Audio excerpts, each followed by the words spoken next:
വിശാഖം നക്ഷത്രത്തിൽ പിറന്നവർ നീതിബോധമുള്ളവരും ഈശ്വരഭക്തി കൂടുതലുള്ളവരുമായി കണ്ടുവരുന്നു. പാരമ്പര്യത്തിൽ വിശ്വസിക്കുന്ന ഈ നാളുകാർ അതിൽ അഭിമാനം കൊള്ളുന്നവരല്ല. സ്വജനങ്ങളിൽ നിന്നും അകന്നു കഴിയാൻ ആഗ്രഹിക്കുന്നവരാണ് വിശാഖ നക്ഷത്രക്കാർ.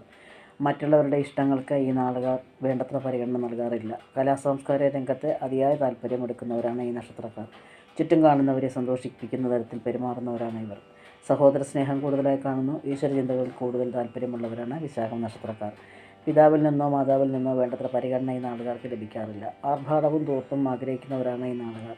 അസാധാരണമായ ദുർപാഠവും ആജ്ഞാശക്തിയും ഈ നാളുകാരുടെ പ്രത്യേകതയാണ്. നീതിബോധം ഉയർന്ന നിലവിൽ തന്നെ ഇവരിൽ കുടികൊള്ളുന്നതായി കണ്ടുവരുന്നു. സംഭാഷണത്തിൽ കുശലതയും പ്രവർത്തനത്തിൽ സാമർഥ്യവും പ്രകടിപ്പിക്കുന്നവരാണ് ഇവർ. അമിതമായ വിഷയാസക്തിയും സുഖജീവിത നിഷ്ഠയും ഇവരുടെ ജീവിതത്തെ കണ്ടറിയുന്നതാണ്. പ്രകൃതി സ്നേഹികളായ ഈ നാളുകാർ താൽക്കാലികളെ വളരെ പ്രിയമാണ് ഇവർക്ക്. എല്ലാ കാര്യത്തിലും ധാരാളം ധനം കൈവശം വരും ഇവർക്ക്.